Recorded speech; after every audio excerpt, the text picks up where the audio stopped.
오늘은 누가복음 123번째 시간입니다.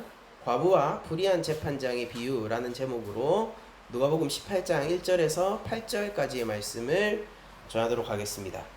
여러분들, 이 비유는 교회를 조금 다녀본 사람들이라면 다 알고 있는 비유입니다. 그리고 이 비유를 보통 어떻게 들어오셨을 거라고 제가 예상을 하냐면은 하나님께 열심히 기도해야 된다라는 식으로 이 비유를 들어오셨을 거라고 생각이 되어져요. 왜냐면은 저도 그런 식으로 설교를 많이 들었었기 때문이에요.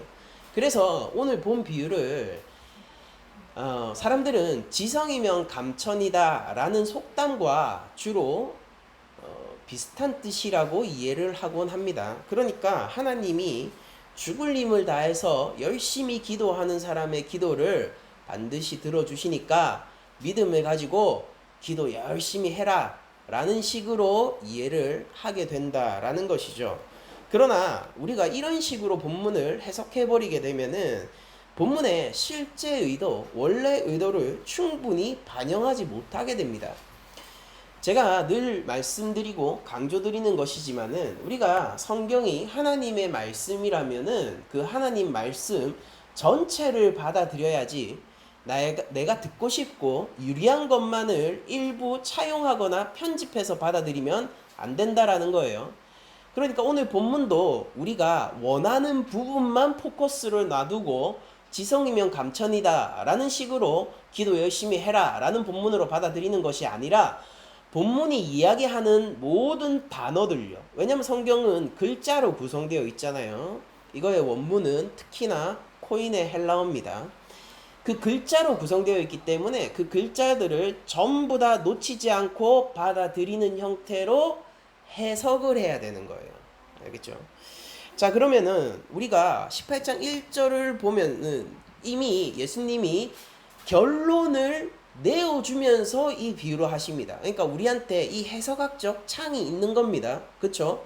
그리고 누가가 이 얘기를 할 때에 지금 종말론 파트에서 하고 있죠. 그렇지 않습니까? 지금 저희들은 계속해서 구원을 받는 믿음부터 시작해서 이미 시작된 하나님 나라, 그리고 다시 올 하나님 나라, 그리고 나서 오늘 본문인 거예요. 그쵸? 그런 흐름이 있고 예수님도 잘 생각해 보시면은 18장 8절 오늘 본문의 마지막이죠. 비유의 마지막 글로 뭐라고 얘기하셨냐면은 후반부에 그러나 인자가 올 때에 세상에서 믿음을 보겠느냐라고 하면서 이 비유의 전체적인 구도가 인자가 올 때에 라는 구도 가운데서 해석되어야 함을 알려주고 있습니다. 그러니까 이거는 종말론과 관련되어 있는 비유고요. 그리고 종말론과 관련해서 그 속에서 항상 기도하고 낙심하지 말아야 할 것을 비유로 알려주시는 거란 말이에요. 그러니까 우리가 결론이 나왔습니다. 벌써 결론이 나왔어요. 이거는 열심히 기도해라가 아니라 주님이 이 땅에 다시 오실 때까지 믿음을 가지고 그 믿음을 지키기 위하여 열심히 기도하고 낙심하지 말라가 본문의 의도겠죠. 기도하라. 여러분들, 기도하라라는 것은 한없이 퍼져나가는 이야기지만 모든 것을 기도할 수 있잖아요. 그러나 기도하고 낙심하지 말라라고 했을 때는 특정 상황을 위해서 기도하게 되는 거예요. 낙심하지 않기 위해서 기도하는 것이죠. 그러니까 그런 것들이 무엇이 될 것인지 한번 오늘 비유를 통해서 살펴보도록 합시다. 자, 먼저 오늘 비유를 보시면은 두 사람이 등장을 하게 됩니다. 첫 번째 등장인물로는 재판장이 등장하는데 이 사람은 굉장히 불의하고 나쁜, 어떤 식으로 얘기를 하느냐면은 이 사람은 재판장이잖아요. 그러면은 이때 당시에 재판의 기준은 뭘까요? 유대 사회 속에서, 물론 이 사람 로마의 재판장이 아닐 거예요. 유대 사회의 재판장을 얘기합니다. 그럼 이 사람한테 그 사회 가운데서 자기의 공적 임무인, 사사로운 직업이 아니라고요, 공적 임무인 재판의 기준이 되는 거는 율법입니다. 그쵸? 이 사람은 뭐 하는 사람이냐면요, 율법의 집행을 다루는 사람이에요. 예수님이 비유를 하실 때 듣고 있는 사람은 당시 1세기 유대 사람들이잖아요. 그러니까 그 사람들한테, 특히 제자들한테 지금 얘기하시는 거니까 이 사람이 집행을 하는 것은 율법이라는 배경을 집행하는 거고, 그런데 그 율법을 집행함에도 불구하고 이 재판장의 특징이 뭐냐면은 하나님을 두려워하지 않아요. 그러니까 이 사람은 기본도 없는 사람인 겁니다. 야, 네가 사업하는데 하나님도 두려워하지 않고 사업을 어떻게 해? 이런 거라는 완전 다른 차원이에요. 율법을 집행하는 사람이 하나님을 두려워하지 않는다고요. 이게 거의 어떤 거에 가까운 거냐면은 나는 정치를 하는데 국민들에게 주권이 있다라고 생각하지 않아서 국민을 두려워하지 않는 거랑 비견되는 일입니다. 기본이 안 돼 있는 거예요. 그러니까 이 사람 자격이 없다고요. 근데도 재판장이에요. 그게 하나님을 두려워하지 않는다라는 것의 1차적인 뜻입니다. 그리고 이 사람은 어떤 사람이냐면은 사람을 무시한다라고 본문이 기록하고 있죠. 자, 율법의, 우리 저희 출애굽기 강의 다 했죠. 율법의 기본 정신이 뭐였습니까? 인간은 하나님의 형상이다라는 거예요. 인간이 하나님 형상으로서의 존엄을 올바르게 누릴 수 있도록 하나님을 두려워하면서 해야 되는 일들이 율법이었죠. 율법이라는 것은 하나님이 사람을 위해 주신 것이고, 맞잖아요. 예수님도 그래서 안식일이 너희들이 안식일을 위해서 있는 게 아니라 안식일이 사람을 위해서 있다라고 말씀하셨죠. 그렇게 율법은 하나님의 긍휼함과 인애로움에서 비롯된 사람을 위한 법이란 말이에요. 그런데 그 법을 집행해야 되는 재판관이 어떤 사람이에요? 사람을 무시하는 사람이에요. 그럼 이 사람은 좋아, 근본적인 태도는 좀 어그러졌다고 해도 일은 잘하는 사람이다라고 할 수 있을까요? 그 사람을 위해서 일하는 직책에 있으면서 사람을 무시하는 자가 정말로 그 집행에 있어서는 잘했을까요? 능력 있는 재판장일까요? 아니란 말이에요. 여기서 하나님을 두려워하지 않고 사람을 무시하는 재판장이라는 것은 그가 재판장에 있는데도, 재판장이라는 자리와 직급 위에 있는데도 불구하고 기본적인 태도도 없고 실행적인 능력도 없다라는 걸 보여주는 거란 말입니다. 그러니까 굉장히 불의해요. 불의할 뿐 아니라 나쁜 재판장이고, 더 나아가서는 쓸모없는 재판장입니다. 이게 바로 본문에 나와 있는 재판장이란 말이에요. 이게 등장인물 1이에요. 그리고 두 번째 등장인물은 과부가 나오죠. 과부는 어떤 사람입니까? 우리가 율법적 배경 위에서 한번 생각을 해봅시다. 과부와 고아는 율법에서 얘기하는 대표적으로 돌보아야 하는 사회적 약자입니다. 특히나 과거 로마 시대, 그리고 고대 근동 시대에 율법이 있었지만은 지금 예수님 배경에는 로마 시대잖아요. 그레코 로만 시대에, 그리고 유대 사회잖아요. 그 안에 있는 유대 사회. 그때를 비교해 보면요, 과부라는 그 위치는 고대 근동에서의 대접이나 그레코 로만 시대의 유대 사회 속에서의 대접이나 별반 다르지 않단 말이에요. 한마디로 무시당하는 자이고요. 그리고 남편의 보호가 없기 때문에 사회적으로 착취를 해도 억울함을 풀어주고 보호해줄 사람이 없는, 이용해 먹기 쉬운 대상이란 말이에요. 내가 성인 남자입니다. 결혼해서 자녀를 가지고 있어요. 그런 사람이 과부를 이용하고 그의 재산을 착취하잖아요. 그런 상태에서 재판장에 가면은 누가 유리할까요? 제대로 재판 결과가 나오면은요, 당연히 과부가 유리해요. 그런데 재판 진행 과정에서 증인으로 소환될 수 있는 건 누굽니까? 성인 남자예요. 여성의 증인을 안 받는다고요. 과부는 주로 어디서 살겠습니까? 사람이 없는 곳이나 과부끼리 모여 살겠죠. 내가 작정하고 들어가서 소를 하나 훔쳤다고 칩시다. 너무 명확해요. 이 소는 내가 매일 보던 소거든요. 재판장한테 갑니다. 이 소, 이 사람이 훔쳤어요 라고 할 거 아닙니까? 그러면은 제가 만약에 증거 있어라고 하면 어떡할 거예요? 그때 내 친구들을 모아서 거짓 증언하게 하면 어떡할 거예요? 십계명의 위반이죠. 그럼에도 불구하고 거짓 증언하게 하면 어떡할 거예요?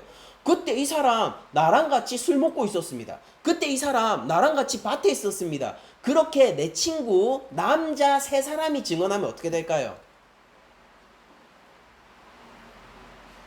이게 속을 수 없는 일인데도요. 그 절차에 따라서 과부가 당하게 됩니다.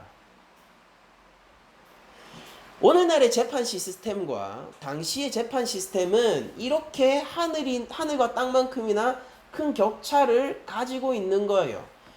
그런데 그 과부가 억울한 일을 얼마나 많이 당했는지, 사회적인 그런 부정 속에서 얼마나 신원할 것이 많은지 재판장을 찾아와서 계속 이야기하고 계속 괴롭히는 겁니다. 이게 오늘의 비유예요.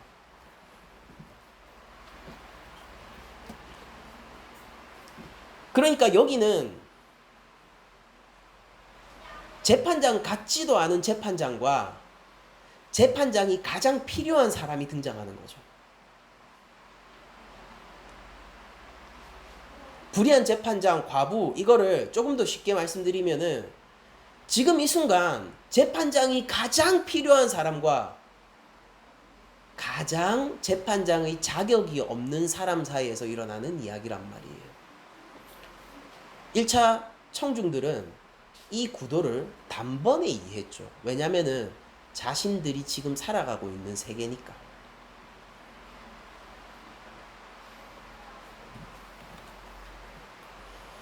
근데 이 사이에서 일어나는 일이 놀라운 것이 뭐냐면 그럼에도 불구하고 과부의 신원과 원한이 해결된다라는 거예요. 재판장이 움직이게 된 동기는 이겁니다. 엄청나게 불손한데 귀찮아서입니다. 나를 괴롭히는 게 싫고 나를 피해주는 게 싫어서예요. 그래서 진짜 작작 좀 해라 라고 하면서 원한을 풀어주기로 맹세를 한단 말이에요. 그런데 잘 생각해 보세요. 이 사람을 무시하는 이 재판장이 왜 그 귀찮음을 피할 수 없었습니까? 하나님을 두려워하지 않는 재판장이 왜 율법을 실행하고 집행하기로 결정을 한 거죠? 그가 재판장이라는 자리에 있기 때문이죠. 그가 재판장이 아니었다면은 이 과부가 찾아올 일도 없고요. 과부가 찾아왔을 때 바로 쳐내죠. 네가 내랑 무슨 상관이 있는데? 라고 하면서 바로 쳐내겠죠. 과부가 왜 계속 찾아올 수 있죠? 그가 실제 재판장이기 때문이에요. 이것은 개인적인 직업이 아니라 공적인 책임을 가진 직업이고 자기가 그 자리에 있는 이상 이 일에서 피할 수 없는 겁니다. 정확하게 얘기하자면은 율법을 집행하는 것에서 피할 수 없는 자리에 있을 뿐인 거예요. 그는 율법을 사랑하지도 않고 하나님을 경외하지도 않고 하나님 형상으로서 인간을 애정하지도 않습니다. 그렇지만 단 하나의 이유, 그에게 그 책임 있는 자리가 주어졌기 때문에 이 사람은 과부가 오는 거를 귀찮고 끊어내고 싶어도 막을 수가 없는 거예요. 그는 하나님을 두려워하지도 않고 율법이라는 것을 무시하면서 살지만은 율법의 집행을 하지 않을 수가 없는 것이기 때문에 하지 않을 수가 없는 겁니다. 왜냐면은 그가 지금 재판장이라는 자리에 앉아 있기 때문이에요. 그래서 우리들은 이렇게 결론 내릴 수 있어요. 가장 최악의 자리와 가장 최악의 태도를 가지고 제대로 일하지 않는 재판장도 결국 사회적인 공의로서의 율법을 실현한다 라는 결론에 도달하게 됩니다. 이 재판장은요, 사람들을 무시하잖아요. 그런데 하물며 가보겠습니까?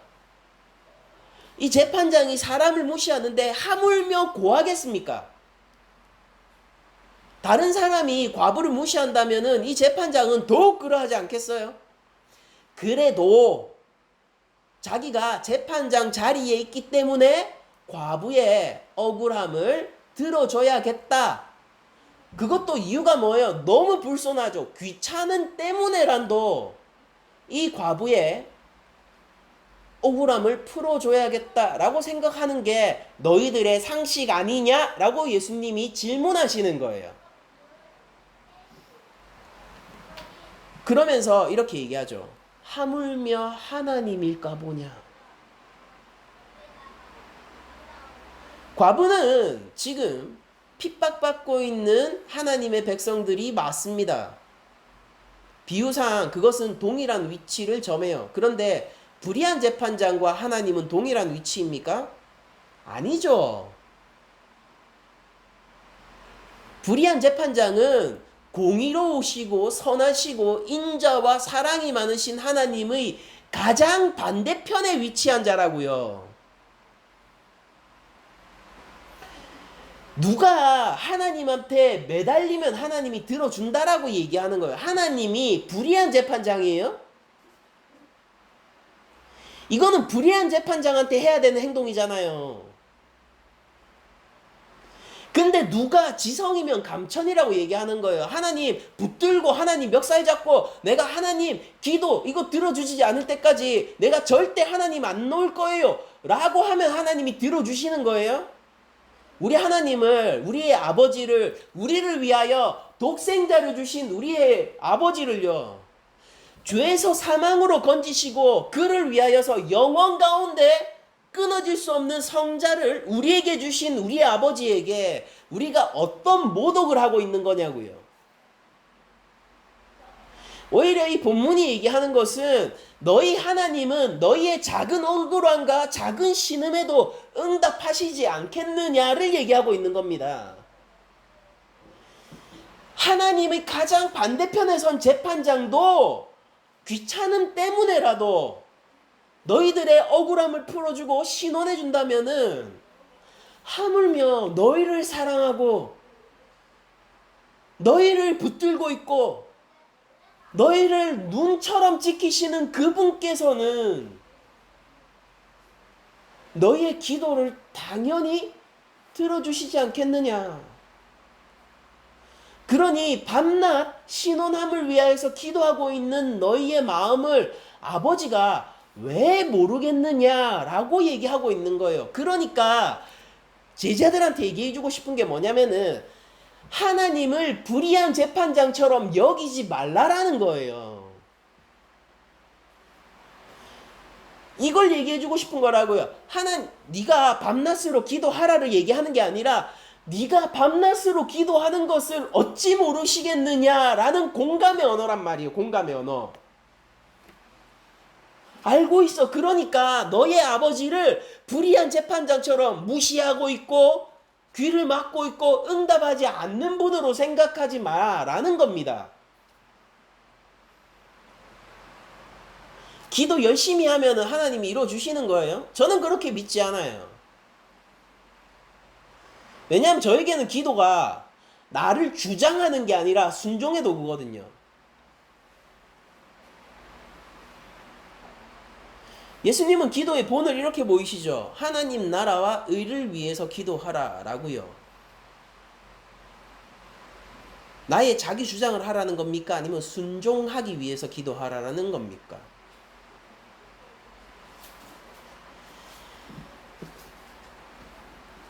불의한 재판장, 그냥 불의한 재판장 정도만 돼도 공의를 위해서 일을 해요.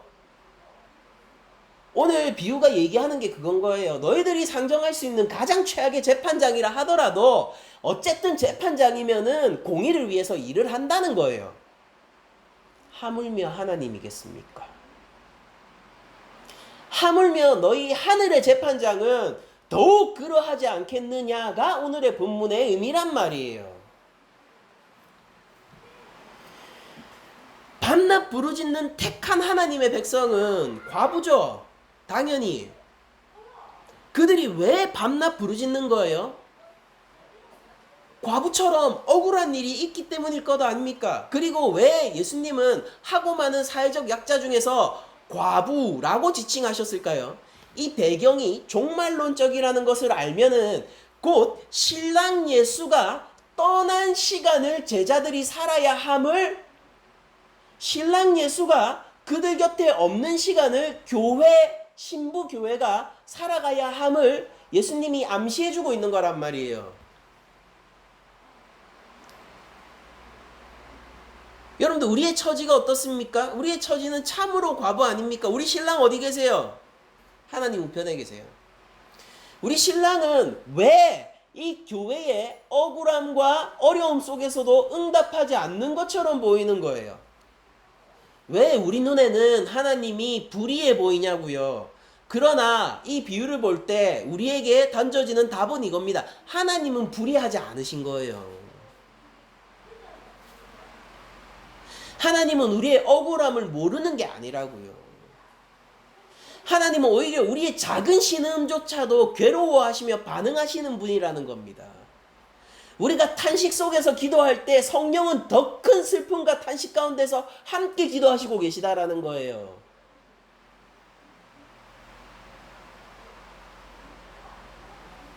세상을 향한 하나님의 오래 참음 속에서 우리가 하나님의 속히 오심을 발견하지 못하면은 이건 우리의 종말론적 태도가 아니라고요.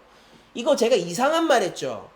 하나님이 오래 참으신대요, 세상에 대해서는. 그러니까 얼마나 오래 참으시는 거예요? 아직까지도 하나님의 공의가 기다려지고 있잖아요. 그런데 그 속에서 하나님의 속히 오심, 지금 오심을 발견하지 못하면은 이게 종말론적인 태도로 살아가는 교회가 아니다라는 거예요. 하나님은 세상에 대하여는 오래 참으시지만은 하나님의 백성에 대해서는 오래 참지 않으세요. 즉각 오실 거란 말이에요. 이것이 이 구도가요, 이 전혀 다른 구도죠. 이게 그리스도의 재림이라는 한 사건에 섞여 있단 말입니다.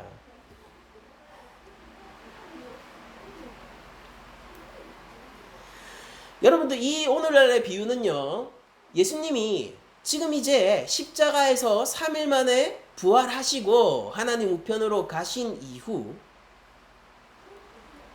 그리고 주께서 하늘의 영광 그대로 다시 오실 그날 사이, 이걸 우리가 종말이라고 하죠. 예수님 오시기 30년 전이 종말이 아니라, 종말 이미 시작됐습니까? 시작됐습니다. 종말은 급박한 시간 몇십 년을 얘기하는 게 아니라 상태를 얘기하는 거예요. 상태. 종말적인 상태. 지금 종말적인 상태예요? 종말적인 상태예요. 그래서 예수님 믿으면은 종말의 선언이 우리에게 부여되죠. 너 무죄. 너 하나님 자녀. 원래 종말 때, 하나님 심판 때 앞에서 들어야 되는 말이 지금 우리에게 허락되잖아요. 왜? 지금 시대의 상태가 종말적 상태니까. 앞으로 10만 년 흘러도 종말입니까? 종말이죠. 예수님이 하나님 우편으로 가고 난 이후 하나님의 구원이 객관적으로 완성된 십자가 사건 이후 이 시대의 성격은 이전으로 돌아갈 수 없어요. 종말적 상태인 겁니다. 자, 그러면은 이 주님이 다시 오실 때까지 이 과부 같은 우리들은 뭘 해야 됩니까? 기다려야죠. 누구를? 예수님을. 어떻게 기다려야 합니까? 여기서 얘기하는 건 뭐예요? 기도하고 낙심하지 않으며 믿음을 가지고 기다려야 되죠.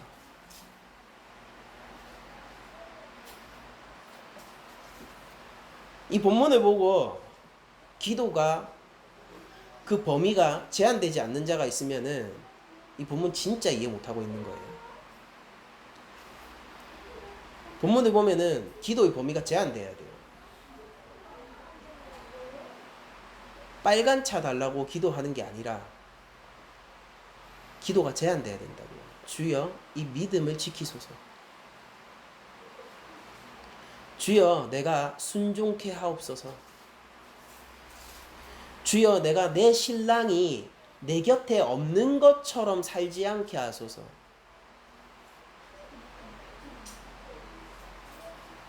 본문에 나오는 과부와 지금 과부된 우리들이 단 한 가지 차이점이 있다면요, 본문에 나오는 과부의 남편은 영원히 돌아오지 않아요. 그러나 우리 교회는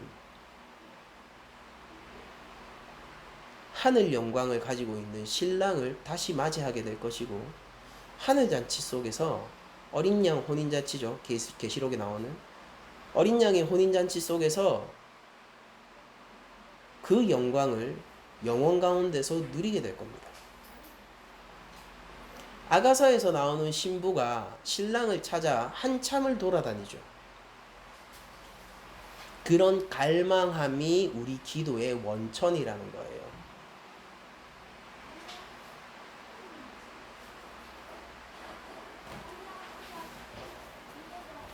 예수님을 믿으면서 이 믿음을 지키기 위한 어려움이 있다는 것을 너무 잘 알고 있습니다.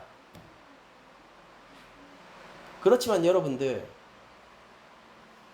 이 믿음을 지키기 위하여 하나님께 신원하세요.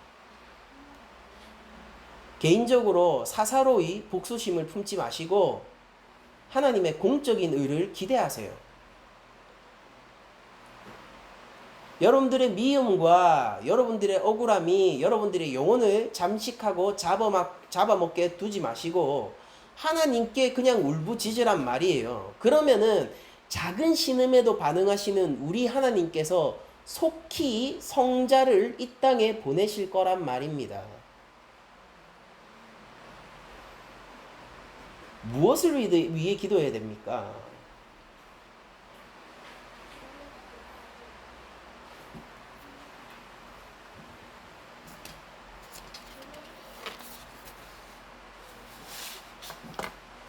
예수님은 성부께서 너희가 억울한 것을 이미 알고 있다라고 우리를 위로해 주시고 계시단 말이에요. 악한 재판자처럼 너희를 결코 무시하고 버려두지 않을 거라는 소망을 주시는 거란 말이에요. 그러니까 오늘 본문 보면은 우리가 좋아야 돼요. 기본적으로 소망이 일어나야 돼요. 그리고 우리가 부산하지 않고 차분해져야 돼요. 오히려 오늘 본문 보면 안정적이어야 된다고요. 걱정 없잖아요. 오신다니까요. 올 거라고요. 확정돼 있다고요. 그것도 속히 온다네요. 됐어요. 그러면 괜찮잖아요.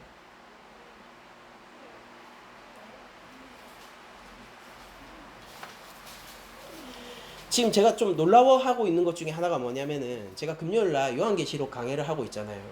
그 본문들이 계속 겹치고 있어요. 계속 겹치고 있는데 오늘 교동문으로 읽었던 시편 46편도 저번 주 금요일 날 했었던 일곱째 인봉을 떼던 그 본문을 이해하는데 핵심적인 성경 구절 중에 하나거든요.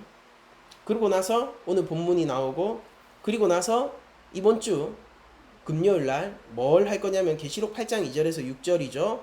일곱 나팔을 불 때의 이야기를 할 건데 그게 오늘 본문의 이야기입니다. 저 같은 설교 두 번 하게 생겼어요. 제가 한번 계시록 8장 2절에서 6절을 읽어드릴게요. 내가 보매 하나님 앞에 일곱 천사가 서 있어 일곱 나팔을 받았더라. 또 다른 천사가 와서 제단 곁에 서서 금 향로를 가지고 많은 향을 받았으니 많은 향을 천사가 제단 앞에서 받았다라고 합니다. 이는 모든 성도의 기도와 합하여, 그러니까 이 향은 뭐예요? 성도의 기도랍니다. 천사가 이 기도 모아가지고 어떻게 하는지 보세요. 기도와 합하여 보좌 앞 금제단에 드리고자 함이라. 향연이 성도의 기도와 함께 천사의 손으로부터 하나님 앞으로 올라가는지라. 성도의 기도가 하나님 앞으로 올라간답니다. 천사가 이것만 따로 모아서 보내는 천사가 있대요. 계속 읽어드릴게요. 천사가 향로를 가지고 제단에 불을 담아다가 땅에 쏟음에 우레와 음성과 번개와 지진이 나더라. 일곱 나팔을 가진 일곱 천사가 나팔 불기를 준비하더라. 일곱 인봉 이후에 일곱 나팔의 재앙이 시작되는데 그 준비 과정에서 지금 보여지는 것이 성도들의 신혼의 기도가 하나님 앞에 상달돼서 그 억울함을 풀어주기 위한 재앙이 시작되고 있죠.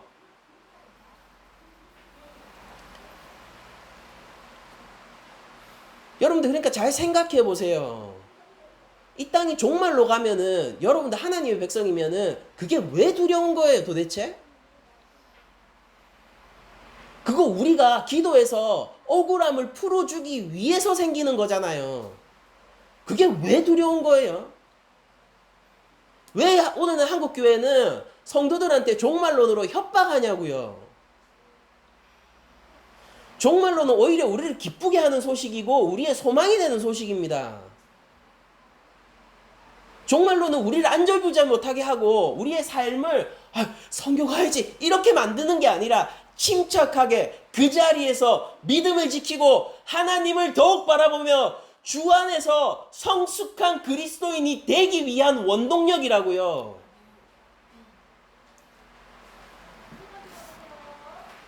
누가 주의 신부를 참으로 과부 취급하고 있느냐 말입니다. 누가 주의 신부를 주의 말씀으로 협박하느냐 말이에요. 하나님이 오실 때 그 억울함을 하나님이 풀어주지 않겠습니까? 하나님의 말씀의 칼을 가지고 예수님의 신부를 향한 그 사람들이 하나님의 말씀의 칼날 앞에 쓰러지게 되지 않겠어요? 그러니까 여러분들 속지 말라고요. 정신을 바짝 차리고 주를 바라보세요. 유리하잖아요. 우리한테는 유리하잖아요. 좋은 소식이잖아요. 왕이 군대를 이끌고 신부를 찾기 위해서 오고 있으면은 신부를 내 것으로 취하고 싶은 나쁜 가짜 신랑들은 두려워 떨지 몰라도 진짜 신부는 즐거운 거 아닙니까?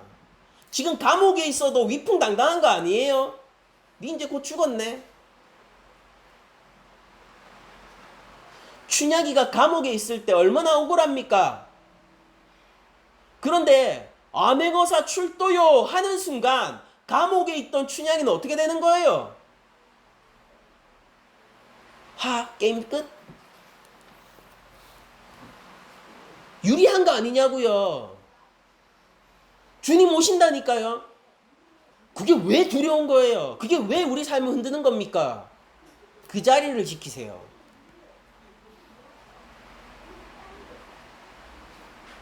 다만 기도와 인내로 이 믿음을 위하여 살아가십시오. 우리 아버지는 불의한 재판장이 아니세요. 그러니 하나님이 응답하지 않는다 생각하지 마십시오. 우리의 재판장은, 하늘 재판장은 정의롭지 못한 분이 아니라 율법을 주신 분이에요. 율법을 제정하신 분이 우리 하늘의 재판장이고 율법을 마침내 집행하실 분이 우리 하늘의 재판장입니다. 여러분들 억울하세요? 잘 됐네요. 여러분들은 피고석에 서지 않을 거예요. 괜찮은 소식 아닙니까? 여러분들 나쁜 일들이 많아요. 믿음 지키기가 힘들어요. 예수님 믿는 게 쉽지 않아요. 근데 타협하지 않기 위해서 이 믿음을 놓지 않기 위해서 여러분들 살아가는데 이 세상이 우리 손을 전혀 들어주지 않아요. 여러분들 잘 됐네요. 피해자잖아요. 여러분들 그 법정에 섰을 때 여러분들은 피고석에 서지 않을 거라고요. 여러분들은 보호받을 거라고요. 피해자 보호. 좋은 거잖아요. 이제 재판이 곧 열린다니까요. 재판이 곧 열리고 이 재판은 하나님이 우리의 신원안의 기도들을 가득 쌓아놓은 재판장으로서 열리게 될 겁니다. 여러분들 여기에서 유리함을 느끼지 못하고 이 소식에 기쁨을 느끼지 못하고 이 소식 때문에 침착해지지 못하면은 여러분들은 예수님을 나의 신랑으로서 알고 있는 것이 아닐 수도 있어요. 아니다라고 단언 못합니다. 아닐 수도 있어요. 그러니까 주님 오실 날이 멀지 않았다라고 얘기하면은 그 다음에 무슨 말을 하든지 간에 그냥 그것만 들어도 돼요. 그러니까 주님 오실 날이 멀지 않았다. 오케이, 그것만 들으세요. 그 다음에 뭐라 얘기하든지 간에 싹 다 무시하고 그리고 주님 오시면 어떨까 생각해 보라고요. 좋습니까? 축하드려요. 여러분들이 신부예요. 불리해요? 회개하십시오. 아직 찬스가 있습니다. 삶을 돌이켜 예수 그리스도를 믿는 믿음으로 돌아오세요. 아직 기회가 있어요. 예수님이 오실 날이 멀지 않았어요. 예수님은 지금 이 순간에도 오실 수 있어요. 어때요? 괜찮은 소식처럼 들려요? 여러분들은 피고석에 서지 않을 거예요. 그런데 좀 불안하세요? 회개하세요. 주를 믿는 믿음으로 돌이키시고 하나님의 말씀을 따라 사십시오. 아직 기회가 있어요. 너무나 그러니까 어느 쪽으로 생각해도 종말론의 소식은 어느 쪽으로 생각해도 너무 괜찮은 소식이잖아요. 세례요한이 이렇게 종말론을 가졌죠. 하나님 나라가 가까이 왔다. 회개하라. 세례요한이 인식하고 있는 하나님 나라는 뭐예요? 심판의 하나님 나라잖아요. 맞잖아요. 그러니까 회개하라라는 거잖아요. 그런데 동시에 그 소식이 죄인들한테 들려졌을 때는 희소식이죠. 왜냐면은 회개하라라는 게 뭡니까? 아직 기회가 있다라는 뜻이지 않습니까? 세례 요한의 언어로 지금 예수님이 얘기하실 분이에요. 주님이 곧 오실 거예요. 그러니 회개하세요. 괜찮은 소식 아니에요? 좋은 소식이다. 이게 왜 두려운 소식이에요? 괜찮은 소식이잖아요. 하나님의 인애와 하나님의 인자하심과 하나님의 오래 참으심 속에서만 얘기할 수 있는 거잖아요. 회개해라. 왠지 아세요? 원래는 우리는요, 회개의 가능성이 없던 죄인들이기 때문이에요. 근데도 하나님 나라가 가까이 왔으니 주님이 곧 다시 오시니 회개하라라고 얘기하면은 이게 세상에서 내가 받을 수 없는 소중한 기회를 받은 얘기 아닙니까?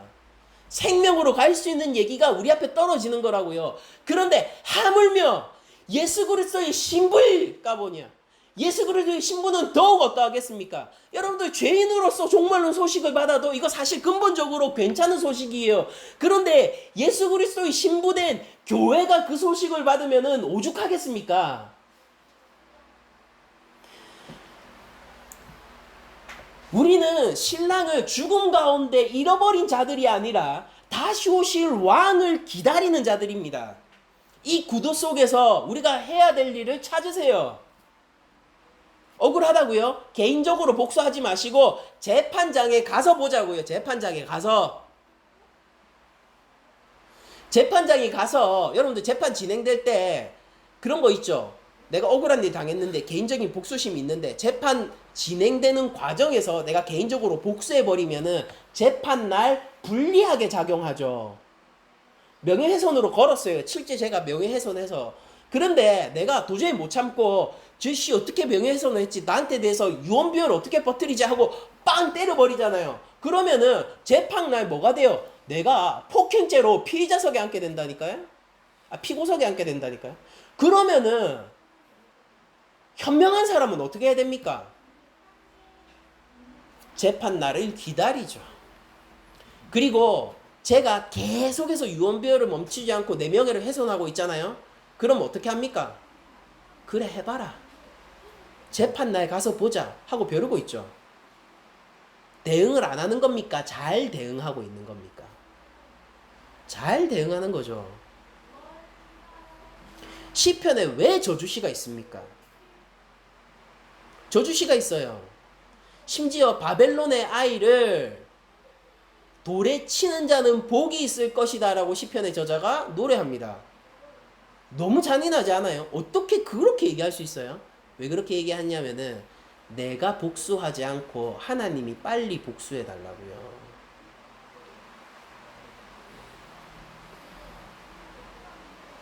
저주시는 쟤네들 저주하려고 지은 그러니까 막 무당들 살 날리고 이런 개념이 아니에요. 그게 아니라 내가 한풀이 하면서 잘 대응하려고요. 언제까지? 주께서 오시는 날까지요. 오래 참음과 인내는 여러분들의 속을 썩이고 여러분들의 속을 문드러지게 하면서도 가만히 있으라 라는 내용이 아니라 재판 날을 적극적으로 그리고 현명하게 대비하라는 겁니다. 재판이 일주일 후에 열릴 거예요. 억울한 일 있다고 해서 걔 가서 때릴 겁니까? 참아야죠. 우리가 국가법정에서도 그렇다면 하물며 하늘법정에서야 더욱 그러하지 않겠습니까? 예수님 믿는 거 억울해요? 원래 억울한 거예요. 그래서 어떡할 거예요? 그 다음에 태도해요. 그건 원래 그래요. 피할 수 없습니다. 예수님 믿으면 고난 있습니까? 있어요. 원래 그래요. 어떡할 거예요? 세상이 예수님 안 믿는데 마찰 생기죠. 고난이 왜 없겠어요? 우리 초대교회 성도들 요한공동체, 요한계시록을 적을 때 요한공동체는 어떻습니까? 예수님 믿어서 사형당했어요. 최소 역사 속에서 우리들이 어디까지 볼 수 있냐면은 예수님 믿어서 사형당할 수도 있어요. 거기까지도 일어난다니까요. 실제 그랬잖아요. 그래서 원래 그런 일이 일어나는데 어떡할 거냐고. 그 다음에 어떡할 거냐고요. 현명하게 하늘의 재판날을 기다리세요. 자, 이제 우리에게 중요한 건 딱 하나밖에요. 하나님 진짜 있느냐 없느냐 이거. 주 예수 그리스도는 살아계신 주로서 여전히 이 땅의 권세를 가지고 하나님 우편에서 우리의 모든 것을 바라보며 우리의 모든 것을 지키시며 우리의 모든 것을 보장하고 계신가? 바로 이 점. 주님이 우리의 변호사가 맞는가? 바로 이 점. 주께서 하나님의 공의를 이 땅 가운데 집행하시는가? 바로 이 점. 이게 진짜면은 우리의 태도는 현명한 태도입니다. 그러나 그게 가짜라면 주님이 살아계시지도 않고 하나님 존재하시지도 않는다면은 우리들은 가장 어리석은 행위를 하고 있는 거예요. 가서 여러분들 개인적인 복수를 실행하십시오. 여러분들 신앙적 양심을 따라 택하세요. 저는 살아계신 하나님 앞에서 여전히 하나님 우편에서 이 땅을 통치하시고 우리 교회의 주인 되시고 머리가 되시는 주 예수 그리스도 앞에서 인내를 선택할 겁니다. 수동적인 게 아니에요. 저는 적극적으로 인내를 선택할 거예요. 적극적으로 기도하며 참으며 그들을 위하여서도 신원할 겁니다.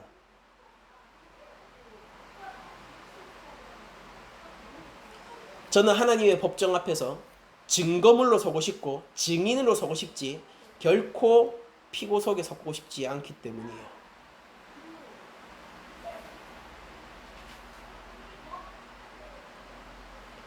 현명하게 결정하시고 적극적으로 대처하시고 신앙의 양심을 따라서 선택하세요.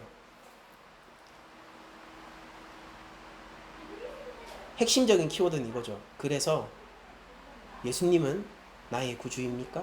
예수님은 살아계신 것이 맞습니까?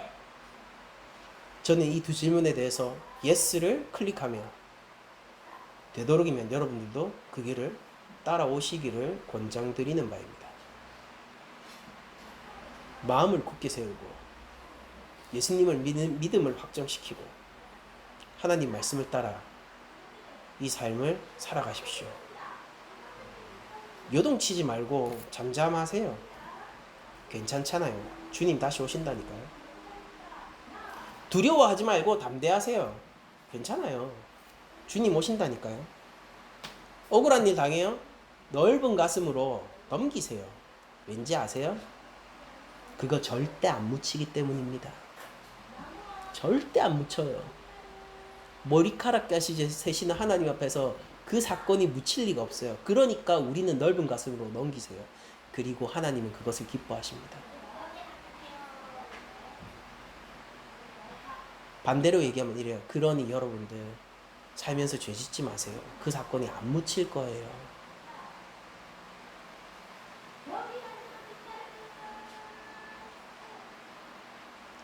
잘 살기 위해서 기도하고 잘 살기 위해서 기독교를 믿지 말고 지성이면 감청이니까 기도 쎄 빠지게 하면은 하나님 들어주신다. 그거 위해서 기독교 믿지 말고 영생과 구원을 위해서 기독교를 믿으시고 주 앞에서 죄 짓지 않기 위하여서 기도하시고 하나님을 사랑하는 하나님의 백성으로서 살아가기 위한 담대함, 인내, 힘을 구하십시오. 기독교 안에는 수많은 사람들이 있지만은 우리가 형제, 자매로 부를 리는 극히 적습니다. 제가 보고 있는 여러분들은 저의 형제, 자매입니다.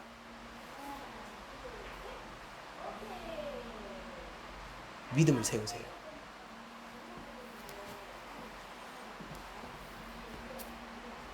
예수님은 이렇게 얘기하십니다. 마지막 구절 읽어볼게요. 제가 18장 8절 내가 너희에게 이르노니 속히 그 원한을 풀어주시리라. 하나님이 우리의 원한을 풀어주십니다. 그런데 예수님 걱정하는 게 딱 하나 있죠. 그러나 인자가 올 때 세상에서 믿음을 보겠느냐. 항상 기도하고 낙심하지 않는 것이 지금 뭐라고 설명되어 있는 거예요? 믿음이라고 설명되어 있죠. 이 비유 뭐 때문에 했습니까? 항상 기도하고 낙심하지 말라고 비유를 하신 거잖아요. 하나님 계속 붙들라고. 하나님이 침묵하는 것처럼 여겨지는 순간에도 하나님 붙들고 있으려고. 낙심하지 말라고. 무응답이 아니라 즉각적으로 일하시고 계시고 지금 일하시는 중이라고. 그래서 이 비유 말씀하시잖아요. 근데 이걸 뭐라고 얘기하는 거예요? 믿음요. 믿음요.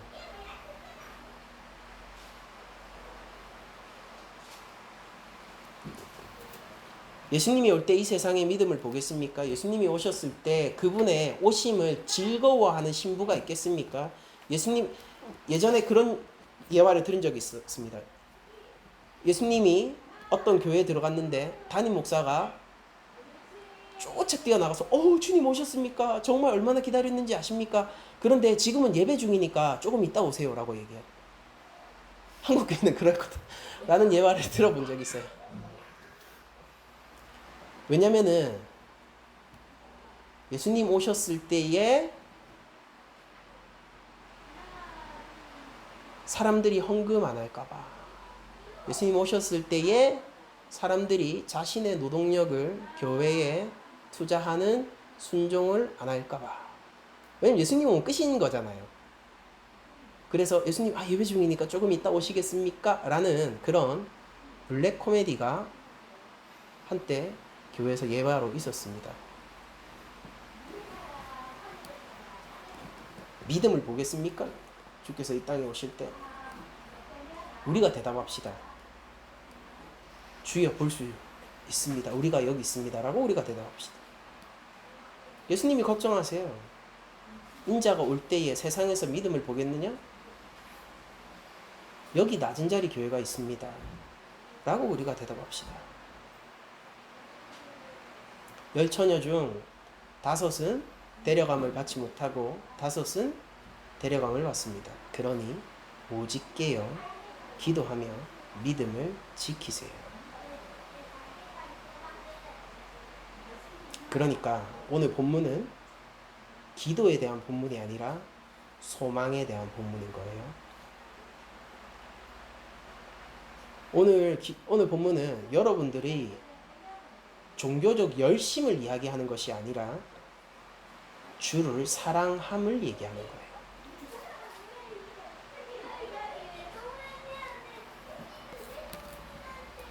주의 이름을 위하여서 어디까지 억울한 일을 감내하실 수 있나요? 그러니까 예수님을 얼마나 사랑하세요? 주의 이름을 위하여서 여러분들은 오해를 얼마나 감내할 수 있어요? 그러니까 예수님을 얼마나 사랑하시냐고요. 그 신랑만 오면은 모든 게 괜찮은 그런 교회가 우리 교회여야 한다는 것입니다. 말씀을 마치겠습니다. 여러분 한 주간 살아가실 때에 이 과부가 되세요. 하나님께 부르짖고 신원하세요. 이제 이게 무슨 뜻인지 여러분들에게 정확하게 전달될 거라고 생각합니다.